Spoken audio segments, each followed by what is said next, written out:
శ్రీకాళహస్తి వెనుక రహస్యం మీకు తెలుసా? అక్కడ స్వయంభుగా వెలిసిన శివలింగానికి ఎండ తగలకూడదని ఒక సాలెపురుగు రాత్రంతా కష్టపడి శివలింగం చుట్టూ ఒక గూడును తయారు చేసేది.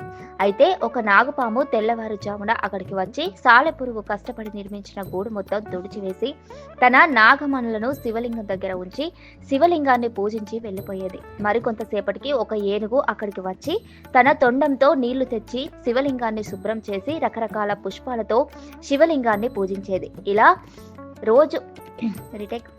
రోజు ఇలాగే జరుగుతుండడంతో ఒకరోజు సాలెపురుగు నాగుపాము శివలింగాన్ని పూజిస్తున్నప్పుడు వెళ్ళి ఇలా చెప్తుంది, నీ నాగమణులతో రోజు నువ్వు శివలింగాన్ని పూజిస్తున్నావు కదా, ఇలా నువ్వు రోజు పెట్టి పూజించే మణుల్ని ఒక ఏనుగు వచ్చి తీసేస్తుంది అని సాలెపురుగు నాగుపాముతో చెబుతుంది. ఇది జరిగిన కొంతసేపటికే ఆ ఏనుగు వచ్చి శివలింగం వద్దున్న నాగమణుల్ని తీసేయడంతో ఆ నాగుపాము ఎంతో కోపంతో ఏనుగు తొండంలోకి వెళ్ళిపోతుంది. దానివల్ల ఏనుగు పక్కనే ఉన్న ఒక బండకి తన తలను కొట్టుకోవడంతో బండ మీద నుండి ఇదంతా చూస్తున్న సాలెపురుగు తొండంలోని పాము అలాగే ఆ ఏనుగు 3 ఒకేసారి చనిపోతాయి.